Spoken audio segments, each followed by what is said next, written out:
Après le vide, c'est le podcast qui donne la parole aux expériences de post-violence sexistes et sexuelles et à la santé mentale.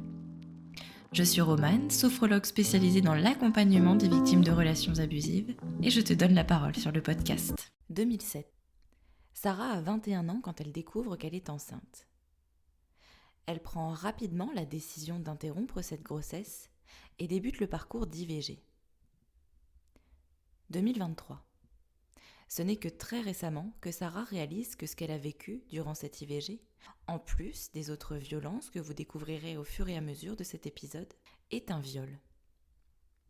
Aujourd'hui, Sarah prend la parole pour raconter ce vécu douloureux et les conséquences qu'il a eues sur sa vie.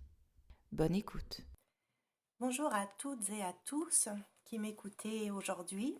Donc je me présente, je m'appelle Sarah, j'ai 38 ans, je suis professeure d'art plastique au collège et je suis également la fondatrice et la présidente de l'association Sororifemmes Endométriose, qui est une association handi-féministe, inclusive et anti-validiste. C'est donc une association alliée LGBTQIA+, qui a pour but de sensibiliser et d'informer sur l'endométriose, l'adénomiose et plus largement sur les maladies chroniques et les handicaps invisibles.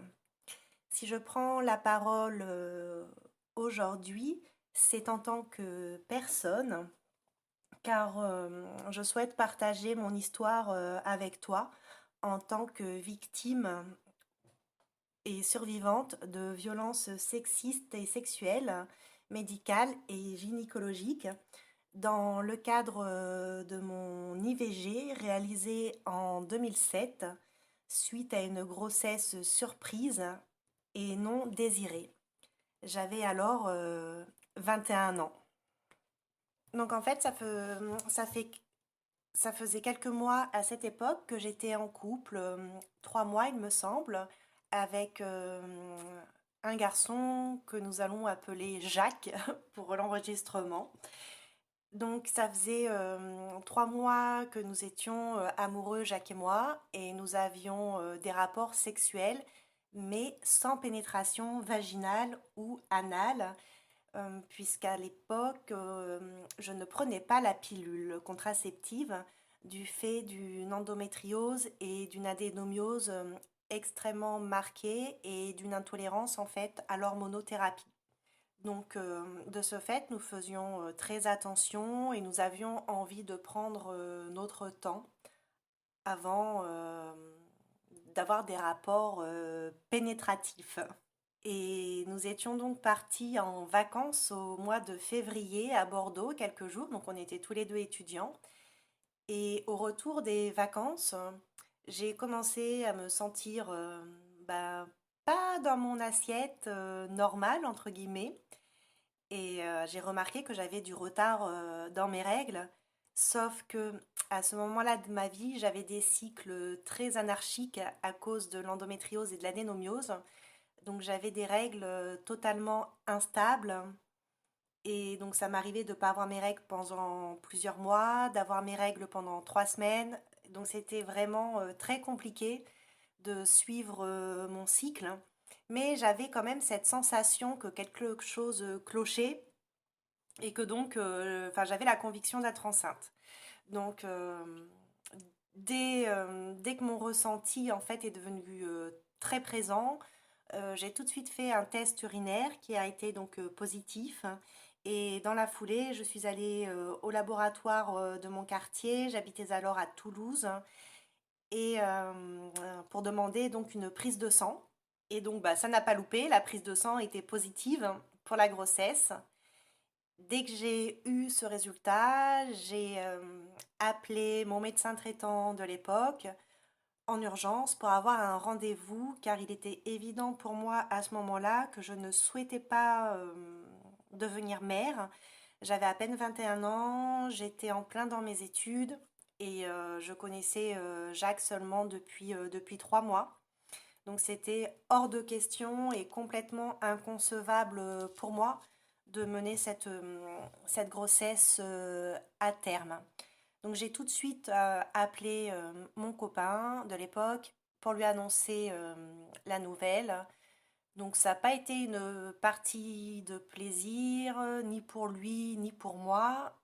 Et donc même si j'avais à ce moment-là, au fond de moi, l'envie d'arrêter cette grossesse, j'avais aussi extrêmement peur que si je change d'avis, que si je souhaitais garder cette grossesse, j'avais vraiment très peur que Jacques me quitte et me laisse en plan avec le bébé. Donc j'ai eu plein de peurs irrationnelles comme ça pendant les premières semaines de la grossesse. Mais toutefois, j'ai pris très vite rendez-vous donc dans un service orthogénique d'un hôpital de Toulouse pour avorter, car c'était vraiment, on va dire, l'élan de mon cœur, c'était l'avortement et de mettre fin à cette grossesse qui n'était absolument pas envisageable à ce moment-là de ma vie. Et donc, dès mon premier rendez-vous au service orthogénique de l'hôpital, a commencé en fait un véritable calvaire psychologique et après physique avec des violences gynécologiques. Donc, lors de mon premier rendez-vous au service de l'hôpital, j'ai été confrontée à des discours à la fois moralisateurs et très culpabilisateurs de la part des soignants et soignantes sur place. Donc j'ai été reçue par une dame qui a remis en question ma version des faits quand je lui ai expliqué que nous n'avions pas de rapport avec pénétration avec Jacques et que je ne supportais pas la pilule, que j'avais une intolérance à l'hormonothérapie. La soignante en face de moi a remis en question tout ce que je disais en me disant que ce n'était pas possible, qu'il y avait forcément eu pénétration vaginale, que j'étais pas la Sainte Vierge, que tout le monde que tout le monde supporte la pilule contraceptive, que les intolérances ça n'existe pas et etc., etc. Donc elle avait un petit peu dans sa manière de me parler une certaine insistance pour que je garde la grossesse et que je l'amène jusqu'au bout. Elle m'a même dit, hein, donc là je cite textuellement la dame qui est en face de moi, je m'en rappelle comme si c'était hier, qui m'a dit, vous avez un amoureux qui vous accompagne au rendez-vous, vous avez de la chance. Vous pourriez garder le bébé tous les deux, puisque vous êtes amoureux, non? Donc là, j'étais du style What the fuck? Qu'est-ce qu'on me dit? Et c'était vraiment son discours complètement inapproprié. Je venais pour avorter, c'était une décision qui était réfléchie, voulue, malgré les questionnements que j'ai pu avoir les premières semaines de grossesse. Et à ce moment-là, je me retrouve en face de moi avec une personne qui remet en question mon discours, mon vécu, qui me culpabilise et qui m'incite à garder la grossesse parce que je suis accompagnée de Jacques lors de ce premier entretien. Bref, comme j'insiste pour l'IVG, la personne me propose donc les deux choix d'avortement qui étaient en 2007 le choix donc d'une aspiration sous anesthésie locale ou d'une IVG par voie médicamenteuse, en sachant que l'IVG par voie médicamenteuse en 2007 se faisait uniquement dans le cadre de l'hôpital. J'exprime alors le fait de vouloir faire une IVG par aspiration mais sous anesthésie générale. On me répond que ce n'est pas possible, qu'on ne va pas en gros s'embêter à faire une anesthésie générale pour une simple aspiration. Donc comme je suis extrêmement phobique du médical et que j'ai extrêmement peur des anesthésies générales, je refuse et je choisis donc l'IVG par voie médicamenteuse. Et à partir de ce jour, donc on me donne une date pour venir prendre le traitement, donc en fait qui était en deux parties. Donc il y avait une première prise de pilule, puis il fallait revenir 2 ou 3 jours après prendre la suite du traitement. Mais entre la première prise du traitement et le premier rendez-vous de consultation au service orthogénique, en fait, il s'est passé 3 semaines. Donc 3 semaines pendant lesquelles j'ai dû vivre en fait avec cette grossesse qui, qui s'épanouissait en moi. Je ressentais réellement les hormones de la grossesse et paradoxalement, même si je faisais le choix de l'IVG, je me sentais portée de manière positive par les hormones, je me sentais en joie, je me sentais bien dans ma peau, et ce qui ne m'arrivait jamais. Donc c'était très compliqué à vivre psychologiquement. J'ai pas eu de proposition d'aide à ce moment-là pour voir une psychologue ou une psychothérapeute pour être prise en charge et pour pouvoir parler de ce qui m'arrivait. Et en plus, j'ai commencé à avoir très mal au ventre, donc avoir des spasmes utérins, avoir très mal aux intestins. Donc j'ai repris rendez-vous au centre orthogénique de l'hôpital pour demander une ordonnance contre les douleurs en attendant l'IVG. Et la médecin qui était présente a refusé de me prescrire quoi que ce soit pour arrêter en fait mes douleurs pelviennes. La douleur était quand même assez forte puisqu'elle m'empêchait de dormir, mais je n'ai eu ni antidouleur ni anxiolytique pour m'apaiser malgré mes demandes. Donc moi je l'ai vécu dans le sens où en face de moi j'avais l'impression qu'on me disait bah t'as voulu faire un IVG, tu vas souffrir, tu vas avoir mal, on ne te donne rien pour te soulager. C'est vraiment de cette manière-là que j'ai ressenti, que j'ai en fait reçu le message que j'avais en face de moi de la part des soignants. Donc ça a été extrêmement difficile psychologiquement à vivre. Le mercredi 19 mars, je suis allée donc au centre orthogénique pour la première prise du traitement. Donc en fait, c'est à peine bonjour, je rentre dans un bureau, on me tend la pilule, on me donne un verre d'eau, bonjour, avalez votre pilule et basta. Donc aucun accompagnement psychologique, pas de...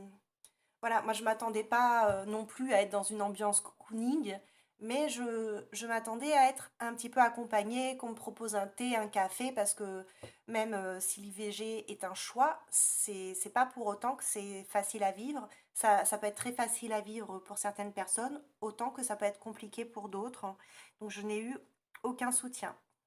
Après avoir pris le cachet, avant de partir, on m'a donné un numéro de téléphone à contacter en cas d'urgence ou en cas d'effet secondaire. Quelques heures après mon retour chez moi, j'ai commencé à ressentir des contractions utérines, vraiment avec des douleurs vives et aiguës type coup de poignard dans l'utérus. Et j'ai commencé à perdre du sang par voie vaginale. Entre-temps, ma maman est arrivée dans l'après-midi puisque donc elle avait prévu de m'accompagner le jour de la prise du second médicament pour être présente à mes côtés et me soutenir.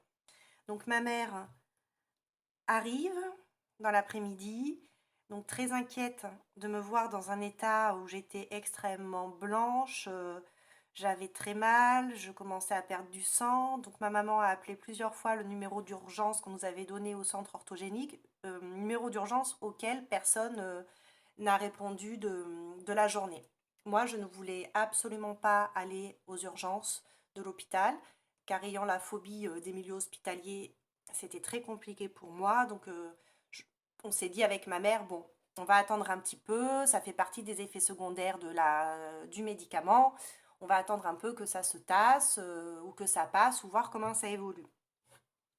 Le jeudi, donc 20 mars au matin, les douleurs et les pertes de sang se sont accentuées et j'ai tenté encore une fois avec ma maman de joindre le numéro d'urgence. Personne n'a répondu. On a dû appeler SOS médecin et au vu de ce qui m'arrivait, donc excusez-moi par avance du mot que j'ai employé, mais je pissais littéralement le sang. Donc j'avais une hémorragie vaginale extrêmement abondante et importante. Je perdais énormément de sang et j'avais atrocement mal au ventre. Donc SOS médecin me dit qu'il faut que j'aille aux urgences de l'hôpital, mais refuse de m'envoyer une ambulance. Donc on a dû aller à l'hôpital en taxi avec tout le stress que cela comporte, donc prendre une serviette par peur de tacher la banquette du taxi, etc. Donc j'étais absolument pas à l'aise. Une fois arrivée au service des urgences, donc j'ai attendu quand même hein, un moment dans la salle d'attente, pliée en deux, en ayant mal. Euh, Pendant ce laps d'attente, Jacques, mon copain, nous a rejoint ma maman et moi aux urgences. Et quand ça a été donc mon tour de passer dans un box, j'ai demandé à ce que ma maman m'accompagne car j'étais extrêmement angoissée, j'avais extrêmement mal, les douleurs étaient insupportables, c'était vraiment du 10 sur 10 au niveau de l'échelle de la douleur. Et j'avais eu énormément de prises de sang pour des soucis de santé avant l'IVG. Donc en fait, j'avais l'un de mes bras qui était complètement bleu, en fait, d'hématome. Et j'avais très peur, en fait, qu'on me pique dans ce bras-là. Donc j'ai demandé à ce que ma mère vienne avec moi dans le box. Le personnel hospitalier a refusé. Et pourtant, j'étais vraiment en crise d'angoisse. Donc j'ai fait une crise de tétanie. Et j'ai commencé à crier, à vouloir partir du box. Et donc à ce moment-là, enfin, le médecin a fait venir ma mère pour qu'elle soit présente à mes côtés pour m'aider. Et j'ai vraiment eu une terreur énorme parce que j- on a refusé en fait la présence de ma maman à mes côtés alors que j'étais dans un état d'angoisse extrême, que je perdais énormément de sang, que j'étais dans une situation inconfortable avec l'IVG et que j'avais extrêmement peur aussi du comment ça allait se passer, d'autant plus que dès le départ, j'ai subi des questions ou du moins des échanges très culpabilisants vis-à-vis de ce que je vivais de la part du corps médical. Donc finalement, après de longues minutes passées dans le box, le médecin vient me voir et me dit qu'il faut passer une échographie pour vérifier si je ne fais pas un début de fausse couche et pour vérifier si tout va bien parce que effectivement, je perds beaucoup trop de sang. Et là, je cite le soignant qui était présent. L'échographe des urgences ne fonctionnait pas. Il y avait un problème avec aussi le gynécologue de garde qui n'était pas là parce qu'il avait dû partir sur un accouchement en urgence, etc. Donc, tout simplement, on m'a envoyé avec mon partenaire qui m'a accompagnée à ce moment-là. Ma maman est restée à nous attendre dans l'accueil des urgences. On nous a obligés d'aller passer l'échographie au troisième étage de l'hôpital, qui est l'étage donc de la maternité. Donc je vous laisse imaginer la violence que c'est quand on vient dans le cadre d'un IVG et qu'on se retrouve au sein d'un service maternité avec des pleurs de bébé, des mamans en plein travail. Et quand on arrive en fait au service maternité, déjà on nous demande oui, c'est pourquoi c'est pour un suivi de grossesse. Alors là, c'est non, pas du tout. C'est les urgences qui m'envoient passer une échographie vaginale parce que je suis en cours d'IVG et que je fais une hémorragie vaginale. Donc là, la personne qui nous a reçus, elle appelle le gynécologue donc, du service maternité. Et là, donc un gynécologue arrive. Pas bonjour, rien, aucune question, glacial et avec une posture très agressive. Il me fait rentrer dans la salle d'auscultation qui n'est pas plus grande qu'une salle de WC, une salle minuscule qui est toute blanche du sol au plafond avec juste un fauteuil avec les étriers et un moniteur pour faire une échographie pelvienne. Donc quand je rentre dans cette salle, je rentre avec mon conjoint. Mon conjoint reste à l'entrée de la salle, donc il est vers la porte en fait.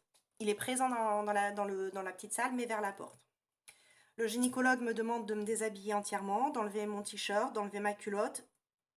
Et là, en fait, je ne comprends pas pourquoi on me demande de me mettre nue pour une échographie, alors que j'ai déjà passé plein d'échographies vaginales, hein, donc le gel sur le ventre, l'appareil sur le ventre, on fait l'échographie, et donc déjà c'est l'incompréhension. Comme j'ai mal, comme je saigne, comme je sors d'une crise de tétanie, que en gros je ne sais plus où j'habite, bah en fait je me déshabille, je me dis bon bah ok je me déshabille. Une fois nue, en fait le gynécologue très froidement mais de manière également très agressive me dit asseyez-vous, mettez les jambes sur les étriers, écartez les cuisses sur un ton comme ça. Et en fait, à ce moment-là, moi je m'attends à une échographie pelvienne classique, pardon. J'ai tellement mal que je pleure parce que les contractions utérines sont extrêmement fortes. Et le gynécologue commence à me crier dessus en me disant oh, c'est bon, taisez-vous, vous me déconcentrez. Et à ce moment-là, sans me l'annoncer, sans recueillir mon consentement, sans me prévenir, et par surprise, le gynécologue m'enfonce une sonde endovaginale sans lubrifiant dans le sexe. Et donc là, c'est la grosse surprise pour moi. Je suis pénétrée de manière violente par quelque chose et au début, je capte pas ce que c'est. Et là, le gynécologue commence à faire des va-et-vient avec la sonde endovaginale. Et enfin, en fait, j'ai l'impression qu'il mime l'acte sexuel. Parce que de la manière dont il passe l'échographie, j'ai déjà eu auparavant des échographies endovaginales, elles ne se sont jamais passées de cette manière-là. Je lui demande d'arrêter ses va-et-vient avec la sonde. Et en fait, il continue et il dit avec vous, il n'y a même pas besoin de lubrifiant tellement vous saignez. Et donc là, en fait, honnêtement, je ne suis plus dans mon corps. C'est-à-dire que je suis en dissociation totale. Jacques, mon copain de l'époque, n'a aucune réaction. Il assiste à la scène. Euh, Rien ne semble le choquer ou l'interpeller. Donc, et moi, je suis là, je crie et je lui demande, encore une fois, je lui dis arrêtez, arrêtez, j'ai mal, et je suis en pleurs. Et, et ça va vraiment pas, je le supplie d'arrêter. Et là, de nouveau, le gynécologue me parle d'un ton très énervé en me disant laissez-vous faire, de toute façon vous allez avorter, vous pouvez bien encaisser ça, donc maintenant taisez-vous. Et là en fait c'est pour moi c'est l'effroi total. Je sens le sang qui coule euh, entre mes cuisses et j'ai l'impression que mon sang est en train de se vider sur le sol et je suis en train de pleurer. Le gynécologue continue ses va-et-vient avec la sonde, donc c'est un examen qui n'est pas du tout normal. Et d'un seul coup, violemment, mais vraiment d'un seul, le gynécologue retire la sonde. Et à ce moment-là, je me rappelle être vraiment secouée de spasmes et de sanglots, tellement ce que je vis est, est abominable. À ce moment-là, le gynécologue me dit rhabillez-vous et arrêtez de pleurer, ça sert à rien. De toute façon, ces douleurs que vous ressentez aujourd'hui, elles sont rien par rapport à ce que vous allez ressortir à l'IVG. Hein. Donc, quand on fait le choix d'une IVG, on assume. Hein. Vous aviez qu'à pas tomber enceinte. Ok. Et là, la seule chose que je trouve à lui répondre, c'est mais qu'est-ce que j'ai? Qu'est-ce qui m'arrive?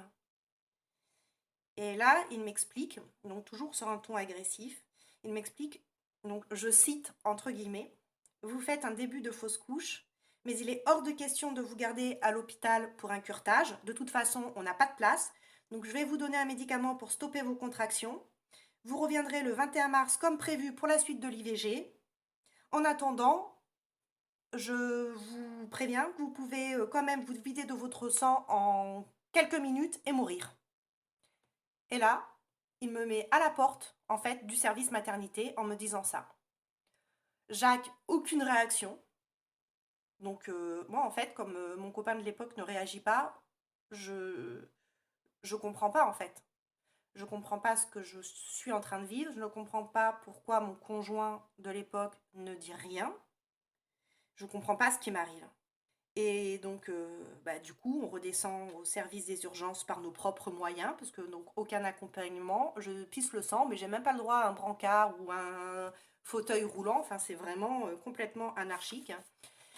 Et aux urgences, on me perfuse donc, je pense, des antispasmodiques pour atténuer les contractions utérines, et on me donne un traitement pour attendre le surlendemain pour venir continuer l'IVG.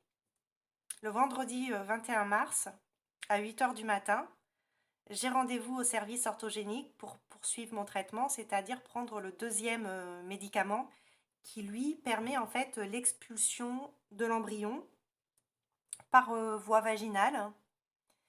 Et là, quand on arrive en fait au service orthogénique, donc je suis avec ma maman, il est 8 heures du matin, on est accueilli par une infirmière qui nous amène dans une salle qui est divisée en deux box. Donc en fait, les deux box sont uniquement séparées par un paravent en tissu. Il n'y a pas de lit, il n'y a pas de fauteuil, il y a seulement des chaises à disposition. La salle dans laquelle je suis, on est six au total, donc on est trois par box, trois femmes par box. Et cette salle-là, elle donne sur un couloir qui donne directement sur la salle d'attente d'un kinésithérapeute. Donc en fait, les personnes qui sont dans la salle d'attente du kiné nous voient, en fait, on est en visu totale, donc aucune intimité. Moi, naïvement, je me dis, bon, en fait, on nous a mis là en attendant et on va nous amener dans des chambres après pour prendre le médicament et pour pouvoir expulser tranquillement l'embryon, chacune dans notre intimité. Et en fait, non. L'infirmière arrive avec un verre d'eau et le cachet en disant, bah non, en fait, c'est ici, hein, l'avortement. Il n'y a pas besoin d'une chambre ou d'être allongé. Vous avalez votre cachet avec un verre d'eau et puis pour expulser l'embryon, vous aurez aux toilettes. Sauf que la salle ne comprend que 2 WC pour 6 femmes en train d'avorter. Et sur les 2 WC, un est fermé parce qu'il ne fonctionne pas. Donc on se retrouve 6 femmes, donc avec des diarrhées, des vomissements et plus tard l'expulsion de l'embryon. 6 femmes pour un WC et nous sommes en face d'une salle d'attente de kiné et notre salle n'a pas de porte. Donc en fait, on avorte sans aucune intimité et sans aucune sans être anonyme. Donc et en plus, on avorte en groupe avec des personnes inconnues en face de nous. Donc c'est très compliqué.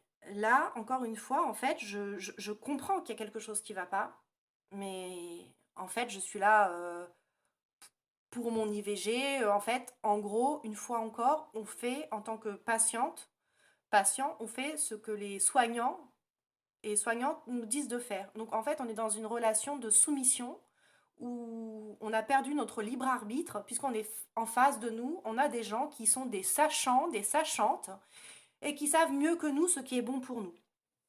Et puis du haut de mes 21 ans, j'ose pas forcément... c'est la première fois que je vis un avortement, donc j'ai pas de point de comparaison non plus. J'avale mon cachet avec un verre d'eau. Ma mère qui m'accompagne est interdite de rester à mes côtés dans le box sous prétexte qu'il y a d'autres personnes. Et pour moi, c'est très compliqué parce que j'ai besoin de ma maman.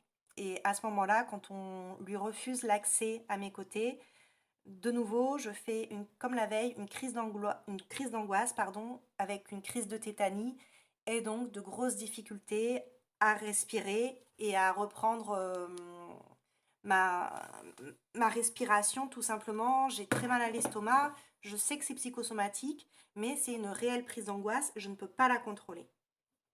Mais malgré tout, euh, personne ne vient. J'appelle l'infirmière, je lui redemande si ma mère peut venir parce que je me sens émotionnellement pas bien. On refuse encore une fois. Au bout de 20 minutes à peu près, je me rappelle, je suis sur ma chaise assise et d'un seul coup, je commence à avoir des crampes, des contractions, mais 10 sur 10 sur l'échelle de la douleur, comme la veille, mais des douleurs intenables. Et là, de suite, je vais en courant aux toilettes et j'ai une énorme crise de diarrhée. Et après, je commence à vomir, à vomir, à vomir. Quand je me lève, donc j'étais à genoux en train de vomir dans les toilettes et je me rappelle que quand je me lève, je me sens défaillir. Bah, je pense avoir fait un malaise à ce moment-là. J'ai pas perdu connaissance, mais j'ai eu la tête qui tournait, j'étais vraiment pas bien, je chancelle et j'arrive pas en fait à me lever ni à marcher. Et là, je suis en fait pliée en deux dans les toilettes, je me souviens de ça, pliée en deux en train de crier, de pleurer, tellement j'ai mal, j'ai l'impression qu'on me cisaille le ventre, qu'on m'éviscère. Et, euh, et du coup, là, j'ai des mouvements qui sont complètement incoercibles et incontrôlables du fait de la douleur. L'infirmière, elle rentre dans la salle et là, en fait, elle me dispute et elle me fâche comme une enfant de 6 ans. Et en me parlant, c'est bon maintenant, calme-toi, tu n'as pas mal, c'est que psychologique, donc reprends-toi, je t'aide à te rasseoir sur la chaise et c'est bon, hein, tu t'es pas toute seule. Et donc là, en fait, encore une fois, de la violence verbale et psychologique où on m'engueule parce que j'ai mal, alors que je n'y suis absolument pour rien euh, dans cet effet douloureux. Je demande encore à ce que ma mère vienne près de moi pour qu'elle m'aide à surmonter la douleur. L'infirmière refuse encore. Et en fait, ma mère, elle, depuis le couloir, elle m'entend crier et pleurer de douleur.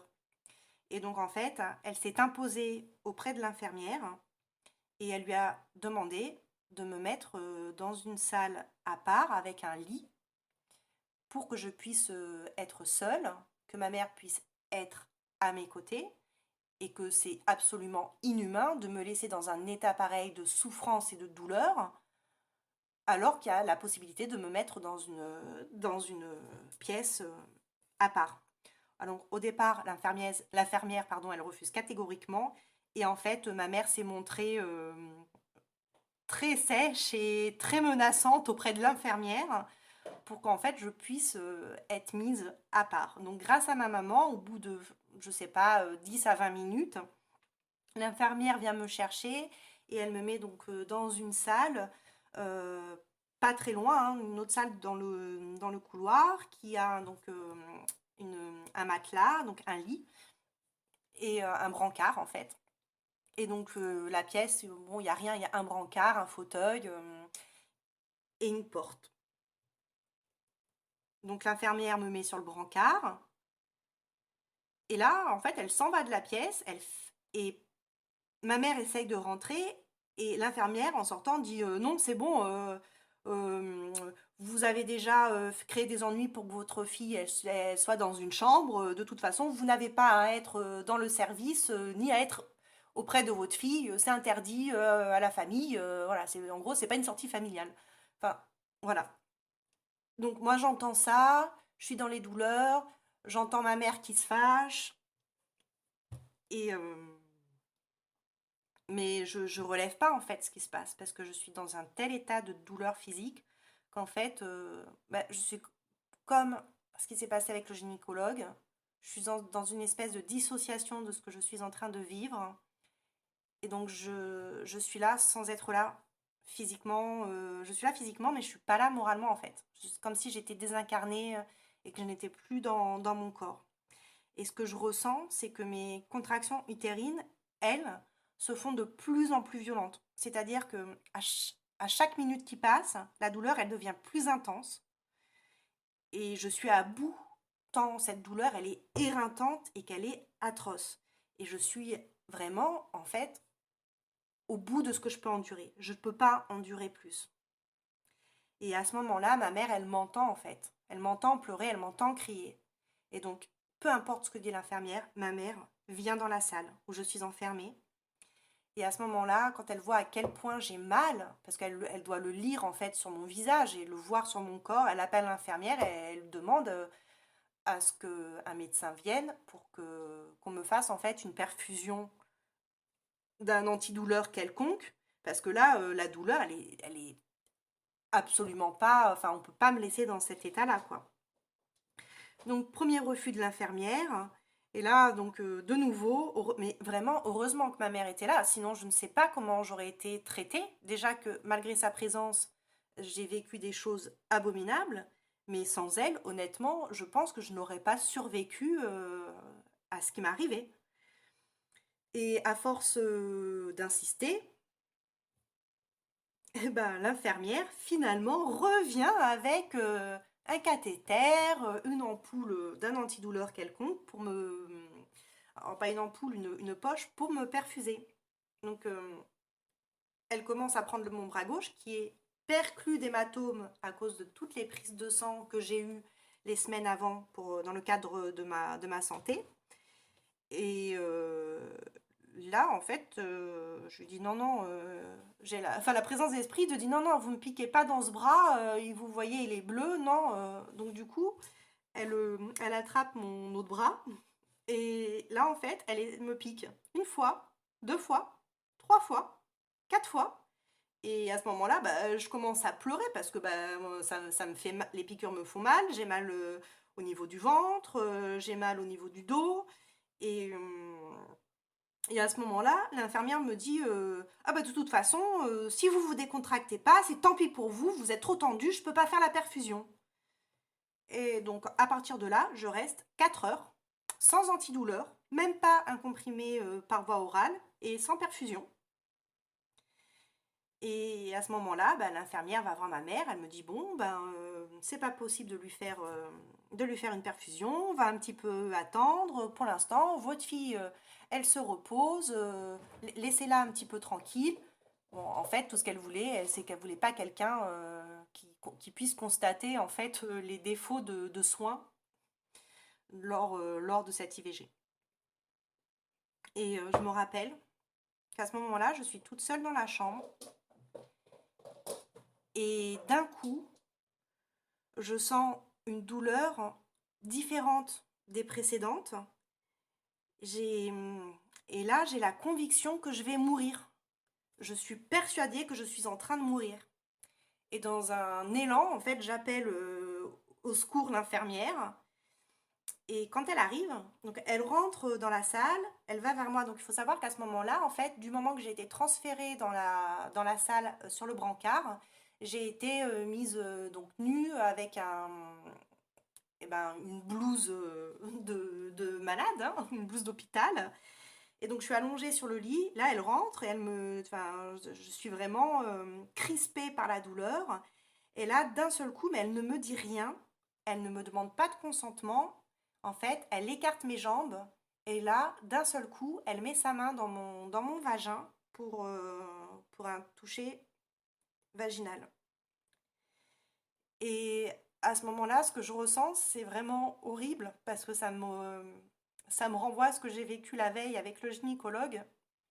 Et cette main qui est en moi, sans qu'on me prévienne, sans que je sois consentante, c'est extrêmement difficile. Et à ce moment-là, quand elle a sa main dans mon vagin, en fait, donc c'est pour toucher le col, hein, pour voir où en est l'ouverture du col pour expulser l'embryon. Et donc en fait, je me débat parce que je veux qu'elle enlève sa main.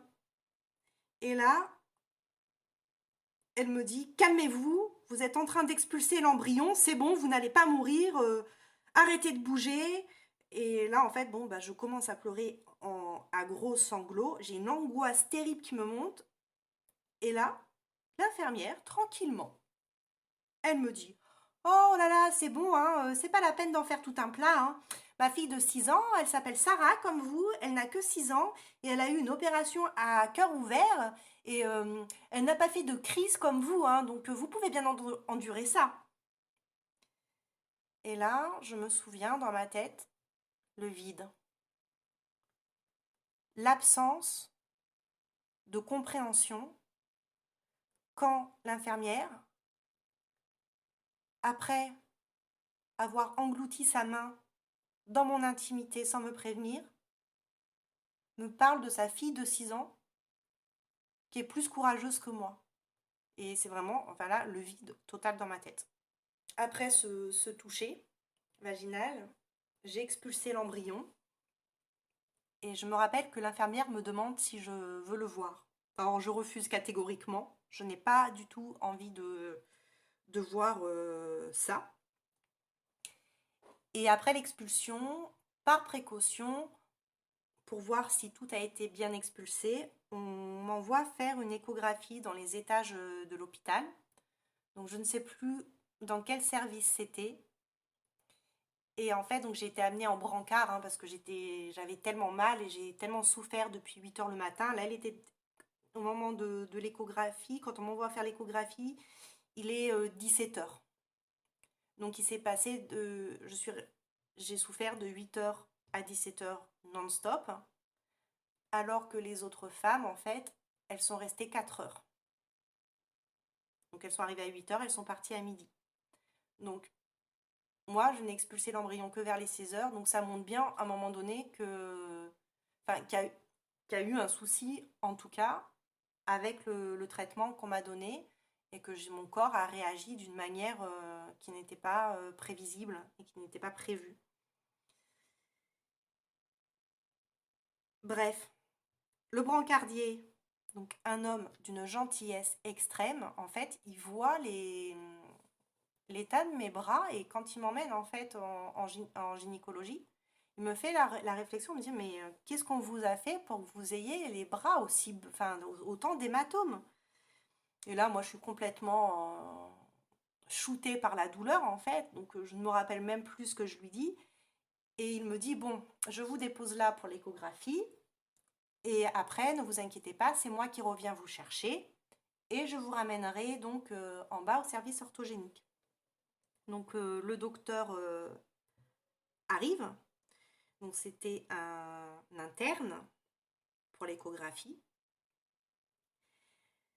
Là, donc je suis mise sur un fauteuil de gynécologie et le gynécologue me dit bon, je vais devoir faire une échographie par voie endovaginale pour bien vérifier que tout a bien été expulsé suite à l'IVG.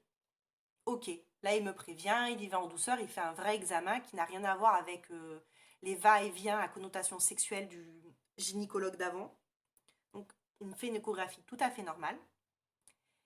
Ça dure quand même bien plusieurs minutes et en fait je comprends en fait qu'il ne comprend pas lui-même ce qu'il est en train de voir à l'échographie. Et là l'interne, il se lève et il me dit bon, je comprends pas très bien ce que je vois à l'image, je vais chercher le gynécologue. Et là en fait, le mec il se lève et il s'en va en me laissant la sonde endovaginale dans le vagin. Et le mec est parti, moi les jambes écartées, avec la sonde vaginale plantée dans mon sexe. Il est revenu 40 ou 45 minutes après. Donc pendant 40-45 minutes, je suis restée seule dans cette pièce d'hôpital, avec les lumières des néons sur moi, à regarder le plafond et à sentir cette sonde vaginale dans mon vagin.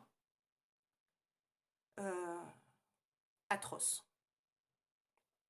Et donc il revient avec le gynécologue au bout de 45 minutes, pas un mot d'excuse. Et même pas la deuxième personne qui est présente avec lui dit mais quand même tu as laissé la sonde endovaginale pendant tout ce temps-là. Même pas donc excusez-nous madame, enfin c'est un interne, rien, comme s'il ne s'était rien passé. On me fait l'échographie une deuxième fois, on me retire la sonde endovaginale, on me donne aucune explication et en fait le brancardier revient me chercher. Et aucun des deux gynécologues, en fait, ne m'adresse la parole directement à ce moment-là. Donc là, le brancardier, quand il me récupère, il voit que je suis vraiment dans un état très, très douloureux, que je souffre et que ça ne va pas du tout. Et là, il me dit, non mais attendez, là, il faut appeler l'anesthésiste pour qu'on vous perfuse parce que vous avez besoin d'être mise sous antidouleur et sous anxiolytique. Parce qu'on voit très bien que ça ne va pas, au pire, il faut un peu vous sédater. Je vais voir avec l'infirmière. Donc quand j'arrive en fait en bas, donc au service orthogénique, je retrouve cette horrible infirmière qui m'a enfourné sa main dans mon vagin. Et j'entends le brancardier qui lui dit ce serait bien si t'appelais l'anesthésiste, vu l'état de ses bras, elle souffre beaucoup, etc. Et en fait, ma maman, elle profite de ce moment-là pour se joindre en fait au brancardier et de dire à l'infirmière, oui, de toute façon, ça fait 4 heures qu'on vous demande d'appeler l'anesthésiste, pour la perfuser, c'est inacceptable. Donc là, en fait, du coup, comme il y avait un témoin, une tierce personne, qui plus est, une personne dans le cadre du soin, l'infirmière a finalement appelé l'anesthésiste des urgences, qui est venu. Et en fait, dès qu'il m'a vu, l'anesthésiste, il a eu une expression de choc en fait sur son visage. Il a regardé l'état de mes bras et je me souviens qu'il a dit mais enfin, qu'est-ce qui s'est passé? Comment ça se fait que vous ayez les bras dans cet état-là? Et je me rappelle lui dire mais c'est parce que je suis trop tendue. L'infirmière a essayé de me perforer. Le voilà. C'est la sensation que j'avais d'être perforée par des aiguilles. Donc l'infirmière a essayé de me perfuser plein de fois, mais elle n'y est pas arrivée parce qu'elle m'a dit que c'était de ma faute, que j'étais trop tendue. Et là, en fait, l'anesthésiste, il était genre mais trop agacé parce que en fait, il m'a dit mais enfin pendant qu'il me parlait, il avait posé le cathéter et j'avais rien senti. Donc il m'avait dit mais il m'a dit mais en fait non, enfin regardez, ça y est, le cathéter, il est posé. Donc comme quoi, le problème ne venait pas de moi et venait de l'infirmière qui ne savait pas poser correctement un cathéter. Et franchement, enfin, cet anesthésiste, ça a été un peu mon sauveur dans toute cette souffrance, dans toutes ces violences sexistes, sexuelles, gynécologiques que j'ai endurées. Lui, il est venu avec toute sa bienveillance, sa gentillesse, avec le brancardier. Et en fait, la perfusion, donc il m'a sédaté un petit peu pour que je puisse me décontracter. Et il a demandé, donc ma maman était présente à ce moment-là dans la salle, il a dit à ma mère, mais entrez, bien sûr, vous pouvez rester avec elle, il n'y a pas de problème, je vous donne l'autorisation, tant qu'elle n'est pas sortie du service, vous restez avec elle dans la salle. Il y a un fauteuil, et là il appelle l'infirmière et il lui dit, bah voilà, la dame elle va rester avec sa fille jusqu'à ce qu'elle parte, tant qu'elle n'est pas partie. Elle reste là, la maman est autorisée d'être là. Et à ce moment-là, il rajoute à l'infirmière, et par ailleurs, la jeune fille n'a pas mangé depuis ce matin 8 heures, vous allez lui apporter un plateau repas, d'autant plus avec la perfusion que je viens de lui faire. Et l'infirmière, devant l'anesthésiste, a dit oui, oui, bien sûr, je lui apporte ça tout de suite. Entre-temps, l'anesthésiste s'en va. Je n'ai toujours. Donc, en fait, je n'ai rien mangé depuis la veille, hein. Donc, j'ai vraiment très faim. On attend avec ma maman 5 minutes, 10 minutes, un quart d'heure. Et au bout de 15-20 minutes, ma mère va dans le couloir, elle interpelle l'infirmière, elle lui dit mais quand est-ce qu'il arrive le plateau repas? Parce que ma fille a faim et l'anesthésiste a dit qu'il fallait qu'elle mange rapidement. Et là, la blague, l'infirmière lui répond ah non mais à cette heure-ci, hein, de toute façon après 16 heures on sert plus de plateau repas, hein, c'est plus l'heure. Et là on est comme what the fuck. Qu'est-ce qui se passe? Ma mère insiste, l'anesthésiste a dit qu'il fallait qu'elle mange. Donc s'il n'y a plus de plateau repas, je vais aller chercher un sandwich à l'extérieur de l'hôpital. Et là, l'infirmière a le culot de répondre à ma mère, non, je vous interdis de ramener de la nourriture qui vient de l'extérieur de l'hôpital. C'est interdit par le règlement intérieur. Donc en fait, c'est un dialogue de sourds. Ma mère surenchérit, si vous n'apportez pas de plateau repas, je vais acheter un sandwich, je le ramène à l'intérieur. Si ça ne vous convient pas, c'est pareil, j'en ai rien à faire. Et donc du coup, ma mère est sortie acheter un sandwich et un gâteau qu'elle m'a rapporté ensuite dans la chambre. Et j'ai enfin pu manger, voilà. Et j'avais faim, alors je me rappelle ne pas avoir mangé tout mon sandwich, mais je me suis forcée à manger parce que comme j'étais perfusée et que j'avais un peu la tête qui tournait, voilà, c'était quand même un besoin pour prendre soin de moi, de me nourrir à ce moment-là. Mais ça a été vraiment le parcours du combattant, de la combattante en l'occurrence, mais du début à la fin.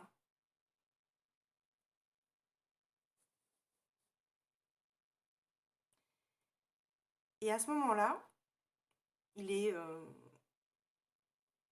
le temps est passé, il est 18h, 18h30.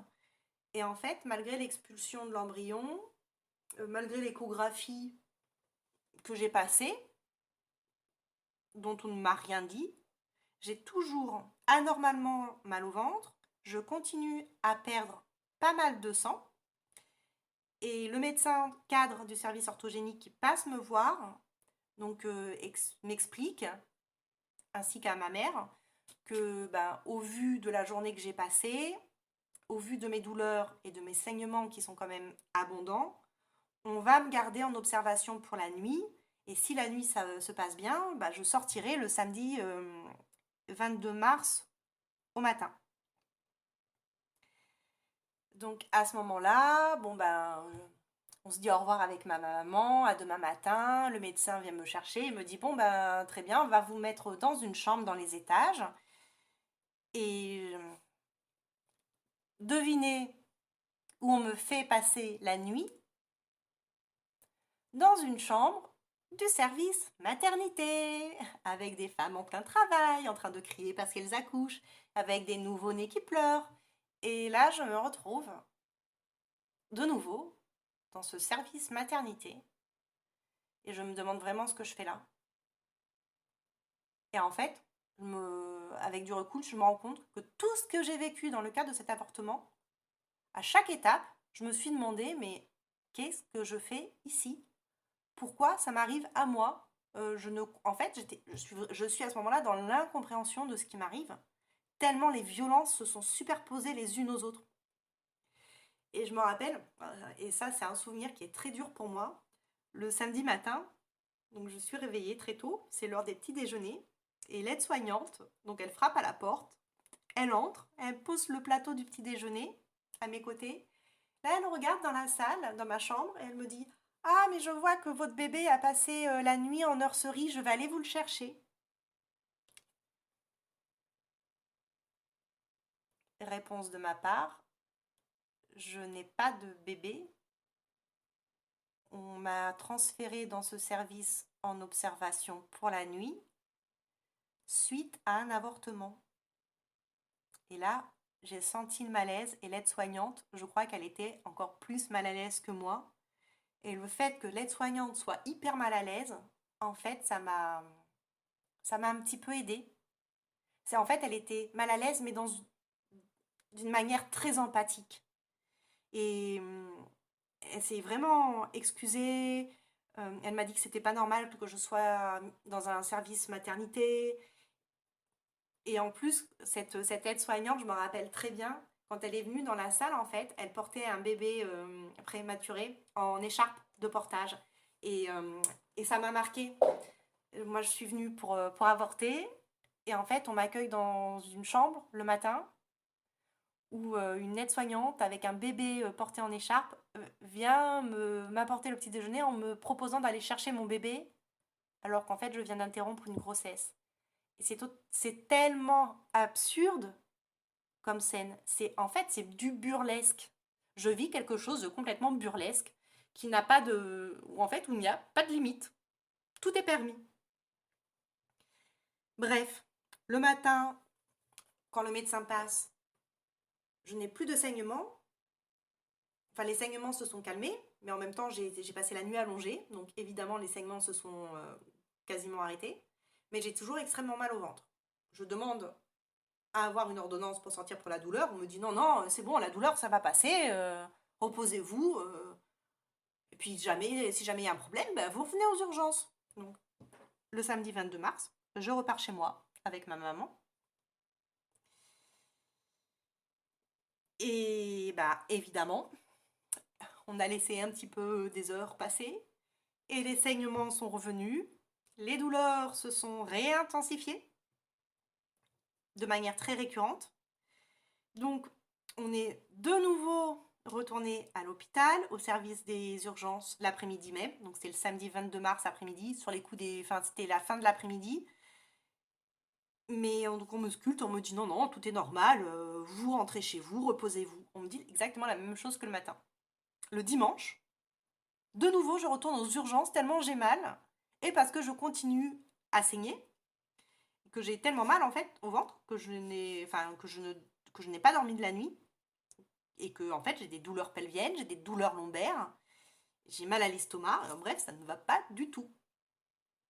Le médecin urgentiste que je rencontre reprend mon dossier. Et là, il me dit, bon, oui, effectivement, bon, bah, si vous avez mal, je vous donne un peu de Spasfon et un peu de Doliprane, ça fera l'affaire. Je repars chez moi le dimanche avec mon Spasfon et mon Doliprane qui ne font absolument rien, donc aucune efficacité. Le lundi 24 mars, j'ai toujours mal au ventre, j'ai toujours des saignements, donc j'appelle mon médecin traitant et en fait, il me prend en urgence le mardi 25 mars. Et à ce moment-là, lui, il me prescrit un traitement antidouleur plus fort que du Doliprane, un antispasmodique plus fort que le Spasfon, et il me prescrit aussi du Lexomil et un décontractant musculaire ou je sais plus. Bref, donc là, j'ai enfin un vrai traitement pour la douleur au bout de, au bout de 5 jours, quand même. Et donc en fait, ça a été hyper long parce que ça a commencé le 19 mars, cette IVG, et il s'est terminé en fait le 25 mars, là où j'ai enfin eu un traitement pour apaiser mes douleurs et mon état émotionnel. Donc en gros, 7 jours. J'ai vécu l'enfer sur Terre pendant 7 jours, pendant une semaine. Ça a été l'une des pires semaines de ma vie. Et je n'étais déjà pas à l'aise avec le corps médical, avec les soignants et les soignantes. Bah, je peux vous dire que ce que j'ai vécu, ça m'a tellement traumatisée que mon rapport aux soins et mon anxiété par rapport à ça n'a fait que se démultiplier. Et c'est une angoisse qui ne m'a jamais quittée. Quand je rencontre au jour d'aujourd'hui un soignant ou une soignante pour la première fois, j'ai peur. J'ai peur d'être de nouveau victime de violences, qu'elles soient sexistes, sexuelles, verbales, que ce soit des violences gynécologiques. Je suis dans la peur et l'appréhension et dans une angoisse extrême. Et même quand je dois passer un coup de téléphone pour prendre un rendez-vous médical, c'est anxiogène pour moi. Et tout ça, c'est très difficile à vivre. Et je me rends compte avec du recul que j'ai vécu un vrai stress post-traumatique. Et très rapidement, après cette semaine d'IVG, en fait, j'ai fait une dépression qui s'est répercutée sur ma vie sociale et ma vie étudiante. J'ai loupé les cours à la fac pendant 2 mois et demi. Donc en fait, la reprise de la vie normale a été très longue à se remettre en place, 2 mois et demi. Et suite à ça, en fait, j'ai pris 10 kilos en 9 mois. Ce qui correspond, grosso modo, au poids qu'on peut prendre lors d'une grossesse. Et cette prise de poids a été extrêmement compliquée pour moi à vivre parce que j'ai pris le poids d'une grossesse, mais je n'ai pas accouché d'un enfant. Et encore une fois, en fait, je retombais à ce moment-là dans la complexité dans laquelle j'étais, la complexité intellectuelle et philosophique, émotionnelle, dans laquelle j'étais avant l'IVG. Et dernièrement, en suivant le compte Instagram de Céline la survivante, qui est une survivante de viol. Donc c'est un compte que je suis depuis plusieurs mois maintenant, que j'ai connu début 2023. Et c'est en échangeant avec elle et en militant aussi contre les VSS au travers du comité Nous Toutes que j'ai petit à petit pris conscience que ce que j'avais vécu en 2007, que je pouvais poser en fait le mot viol. Et même si pendant toutes ces années, j'ai été consciente d'avoir vécu des violences gynécologiques et des violences médicales, des violences psychologiques, des violences émotionnelles, je n'ai jamais posé jusque-là le mot viol. Ce que j'ai subi de la part du gynécologue est un viol. Ce que j'ai subi de la part de la soignante quand elle m'a introduit sa main dans mon vagin, c'est un viol. Et ça a été extrêmement long de prendre conscience et de mettre ces mots-là, ce mot-là en l'occurrence, sur ce que j'ai vécu en 2007. Donc il m'a fallu du temps, des années, pour comprendre que oui, j'étais une survivante de violences sexuelles dans le cadre d'un parcours médical.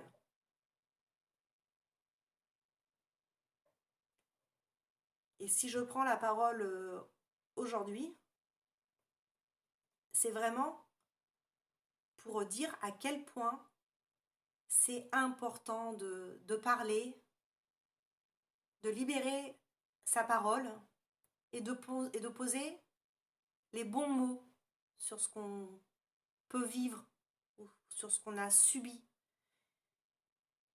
Pas forcément le mot victime, parce que ce mot ne parlera peut-être pas à certaines et certains, mais en tout cas de poser le mot viol ou le mot agression sexuelle plutôt que de violence gynécologique. Parce que quand on parle de violence gynécologique, j'ai l'impression que ça tend à minimiser l'acte de violence sexuelle, d'agression sexuelle ou de viol. Aujourd'hui, en 2024, pour moi, il n'est plus possible d'entendre des femmes, des personnes transgenres, des personnes queer, peu importe, qui subissent des violences dans la vie de tous les jours, des violences quotidiennes, du fait du patriarcat et de la misogynie. Et en plus, on se dit que quand ces violences-là, elles sont perpétuées par des gens qui sont censés être des soignants, des soignantes, qui sont censés vous aider, être dans le soin, vous soigner, vous accompagner, à quel moment notre société, elle dysfonctionne à ce point? À quel moment on légitime ces violences? À quel moment on ne prend pas en considération la parole des femmes qui sont victimes? Pourquoi rien n'est fait pour nous préserver de ça? Pourquoi les soignants et les soignantes qui sont auteurs, autrices de violences, qu'elles soient sexuelles, verbales, physiques, psychologiques, pourquoi elles ne sont pas dénoncées? Pourquoi le gynécologue qui m'a violée lors de mon IVG, j'ai écrit une lettre à l'hôpital pour dénoncer ce qui m'était arrivé. Le gynécologue a été muté. Il a eu une mutation. Ce n'est pas une sanction. Il a été muté. Et en fait, à ce moment-là de ma vie de jeune étudiante, je ne savais pas et personne ne m'a dit que ce que j'avais vécu était un viol et que je pouvais porter plainte. Et aujourd'hui, j'aspire à ça, à trouver la force nécessaire d'aller sur ce chemin-là pour porter plainte et retrouver mon dossier que je n'ai jamais eu en main propre. Donc recontacter l'hôpital dans lequel j'ai subi cette IVG parce que je l'ai subi. J'ai choisi d'avorter, mais j'ai subi l'IVG. Et c'est parce que j'ai subi l'IVG, parce que j'ai été victime de viol, parce que j'ai été victime de violence, que je n'ai jamais réussi complètement à faire le deuil de cette grossesse-là. Et je suis convaincue que si j'avais été bien encadrée, que j'avais été bien accompagnée, cette IVG ne m'aurait pas amené autant de souffrance. Et j'espère vraiment, à un moment donné, que l'État va prendre conscience en fait que les violences médicale, en fait, ça fait partie d'un enjeu de santé publique parce que ça impacte la santé physique des gens, les violences. Ça peut être déclencheur de pathologies, de stress post-traumatique, de dépression, d'insomnie. Et ça a un impact vraiment très important sur la santé mentale et, et ça doit passer au premier plan. On doit faire passer au premier plan le fait de soutenir les victimes et de condamner les coupables. Et ça, c'est vraiment un message important à faire passer. Il faut parler, sensibiliser, visibiliser. Et je pense du fond du cœur qu'en tant que victime ou survivante, on n'a pas à se remettre en question, on n'a pas à revivre 10 000 fois les scènes dans nos têtes. C'est pas à nous de porter cette culpabilité-là.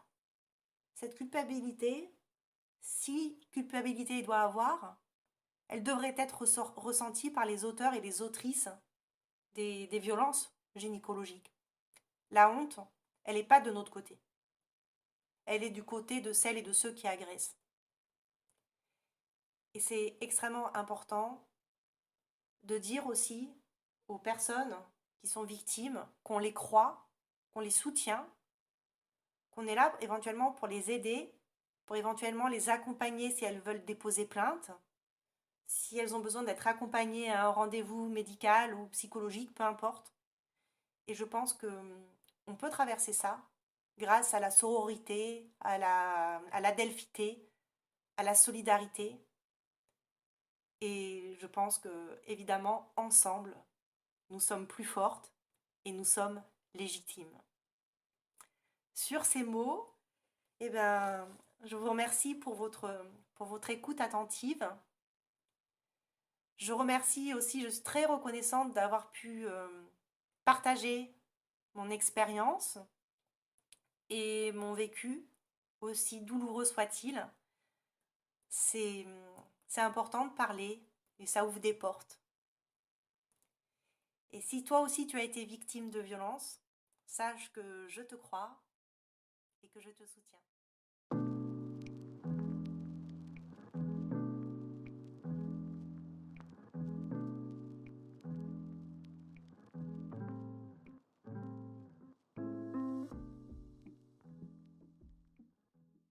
Le témoignage de Sarah est vraiment très fort et met en avant de nombreux dysfonctionnements médicaux et gynécologiques. Des soignants et soignantes qui remettent sa parole en question dès le départ, à la limite de l'infantilisation, en passant par le gynécologue qui l'objectifie, qui ne prend pas en compte ses douleurs et qui introduit la sonde violemment, sans prévenir Sarah, et qui se permettra de lui dire des horreurs. On constate aussi le peu de moyens du centre d'orthogénie, qui ne respecte même pas l'anonymat des patientes et qui ne peut les accueillir dans des conditions optimales. La douleur et la souffrance niées, Sarah méprisée et violentée. Un grand merci à toi, Sarah, pour ton témoignage. T'es pas toute seule et on te croit.